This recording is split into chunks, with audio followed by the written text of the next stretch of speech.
तुम्हारी माता तुम्हें बहुत बड़ी खुशखबरी देने आई हैं। तुम्हारे कर्मों का फल आज तुम्हें मिलेगा। जिन चीज़ों का तुम्हें बेसब्री से इंतज़ार था वह सब चीज़ भी आज तुम्हें प्राप्त होंगी। लेकिन मेरी एक बात याद रखना, इन सब चीज़ों को प्राप्त करने के बाद तुम्हारे अंदर कभी भी किसी प्रकार का अहम ना आए। जैसे आज तुम मेरे प्रिय भक्त हो वैसे ही तुम हमेशा जिंदगी भर बने रहना। जैसे तुम आज सभी का भला करते हो, अच्छे कार्य करते हो, ऐसे ही जीवन में बने रहना। इससे तुम्हारी खुद की भी उन्नति होगी और तुम्हारे आसपास के लोगों को भी उन्नति मिलेगी। हमेशा जीवन में हम यही सोचते हैं कि जिसने हमारे साथ बुरा किया उसी के साथ हमें वैसा ही करना चाहिए, और जब तक हम ऐसा नहीं करते तब तक हमें अपने मन के अंदर शांति नहीं मिलती है। हर समय हमारे दिमाग में यही लगा रहता है कि उसने हमारे साथ ऐसा किया, उसने हमें बुरा बोला था, हमें भी उसके साथ ऐसा ही करना चाहिए। लेकिन ऐसा करना सही नहीं है मेरे बच्चों, क्योंकि मैं तुम्हें हमेशा अच्छाई के रास्ते के लिए चुनती हूँ। मैं चाहती हूँ कि तुम जीवन में हमेशा सभी के साथ अच्छा व्यवहार करो। एक छोटी सी गलती के कारण अपने पूरे जीवन को तुम बर्बाद कर सकते हो। हमेशा याद रखना, अच्छे के साथ अच्छा बने पर बुरे के साथ बुरा नहीं, क्योंकि हीरे से हीरे को तराशा जा सकता है लेकिन कीचड़ से कीचड़ को साफ नहीं किया जा सकता। इसलिए अगर कोई आपके साथ बुरा व्यवहार करता है तो वह उसके कर्म होंगे, लेकिन आप भी बुरा करोगे, उनके साथ वैसा ही व्यवहार करोगे तो फिर आपको किस प्रकार से अच्छे कर्म मिल सकते हैं।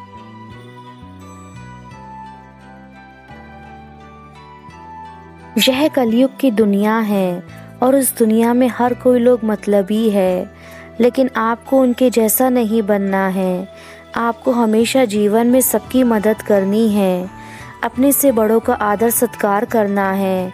आपके घर में जो आपके माता पिता हैं उन सबका भी आदर सत्कार करना है, उनका सम्मान करें, किसी के लिए भी गलत शब्दों का प्रयोग ना करें।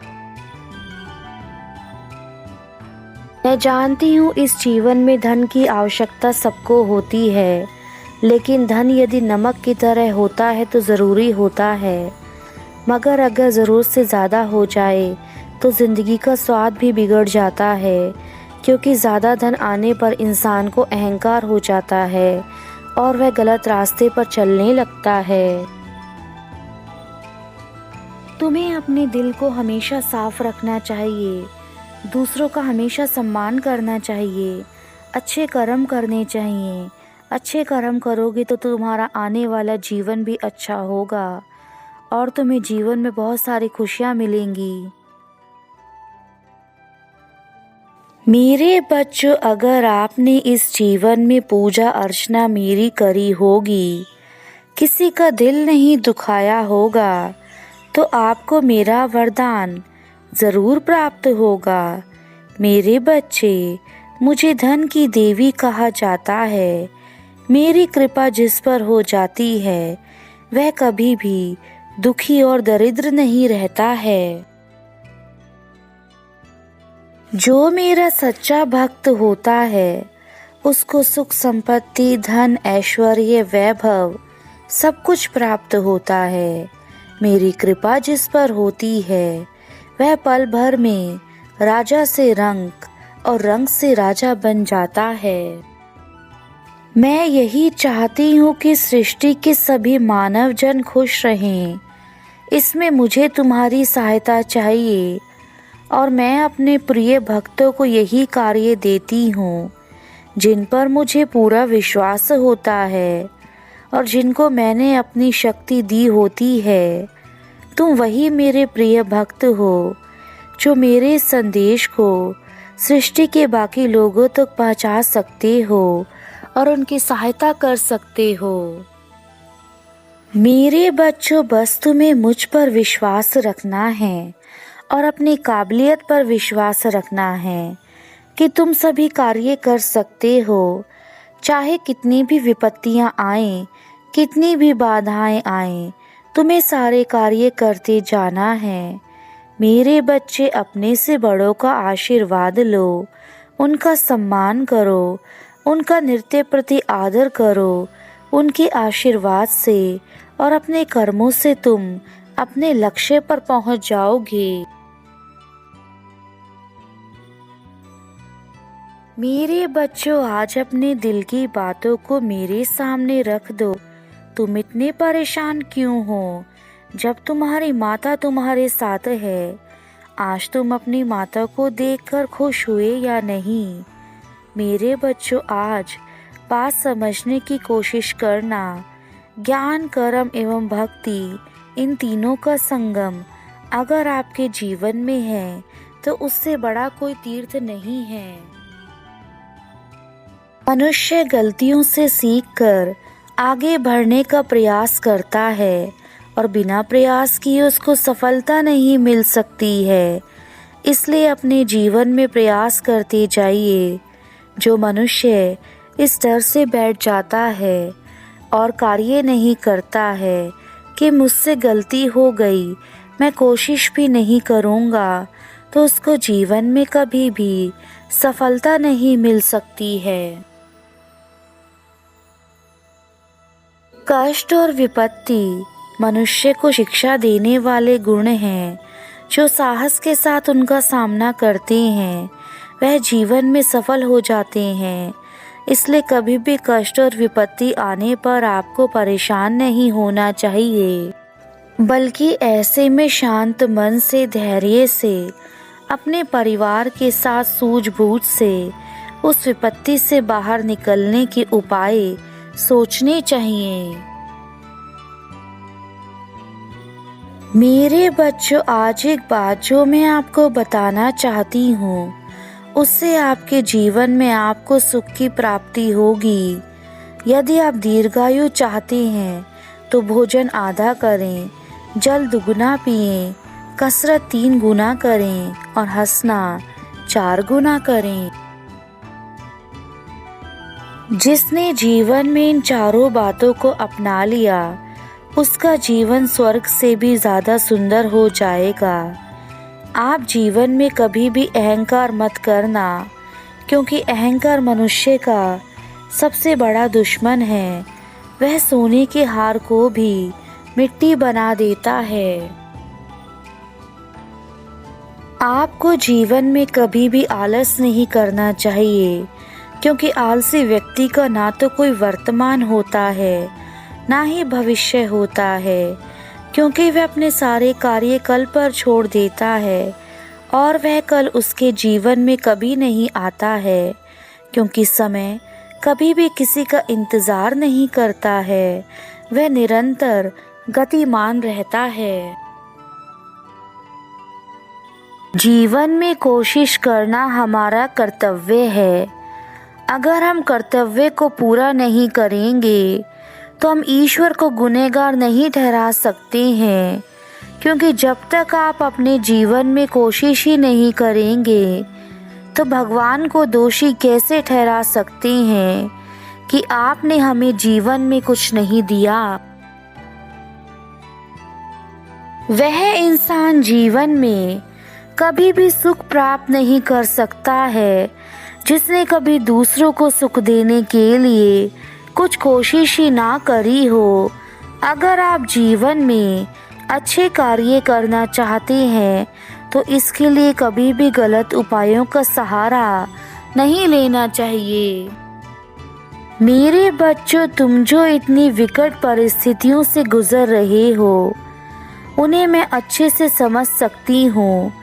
आज से ही तुम्हारे सभी कष्टों का निवारण हो जाएगा। तुमने मेरी इतनी भक्ति की है और पूजा अर्चना की है, उन सब का फल आज मैं तुम्हें देकर जाऊंगी। मैंने आज तक आपको जितनी भी शक्तियाँ दी हैं वह सिर्फ इसलिए नहीं दी कि आप इनका प्रयोग करके धन के पीछे भागो और पूरा दिन उसी में ही लगा दो, आप कुछ पल अपने लिए भी निकालिए, अपने परिवार, अपने आसपास, अपने खुद के लिए भी समय निकालिए, ताकि आप जीवन भर हर छोटी बड़ी खुशी का आनंद ले सकें। आप अपने जीवन में हमेशा शांति, संयम और धैर्य से काम लें, तभी आप अपने जीवन को सुचारू रूप से चला पाएंगे।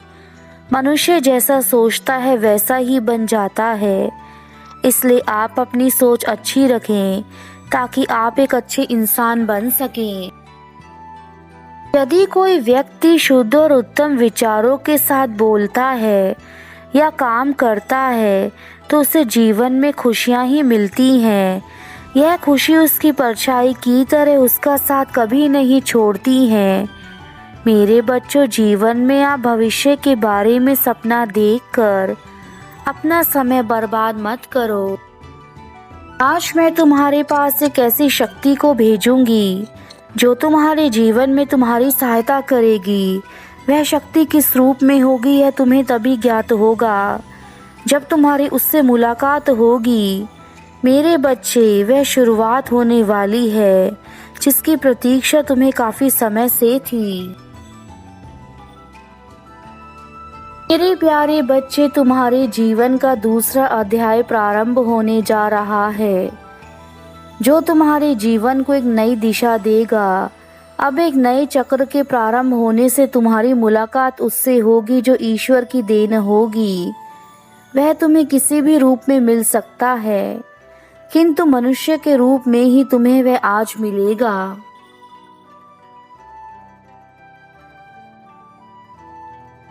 मेरे बच्चे, हर दिन एक शुभ दिन होता है और आज का शुभ दिन इसलिए है क्योंकि आज मैं तुम्हें जीवन के बारे में जो बातें बताने आई हूँ वह तुम्हारे लिए अनमोल है, जिससे तुम्हारा जीवन संवर जाएगा।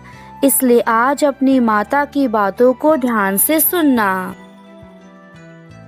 जैसे सुबह का भूला हुआ यदि शाम को लौट आए तो उसे भूला हुआ नहीं कहते, उसी प्रकार यदि तुम भटक चुके हो तो तुम्हें सही मार्ग पर लाना मेरा कर्तव्य है, और यदि तुम सही मार्ग पर आ गए हो तो तुम भटके हुए नहीं कहलाओगे। मेरे बच्चे, जीवन की परिस्थितियां बदलती रहती हैं। मैं नहीं चाहती कि तुम अपने जीवन में हमेशा परेशान रहो। परेशानी केवल तुम्हारे कुछ कर्मों से होती है जो आज मैं तुम्हें बताऊंगी। मेरे बच्चे, समय के महत्व को जिसने पहचान लिया वह कभी अपने जीवन में धोखा नहीं खाता।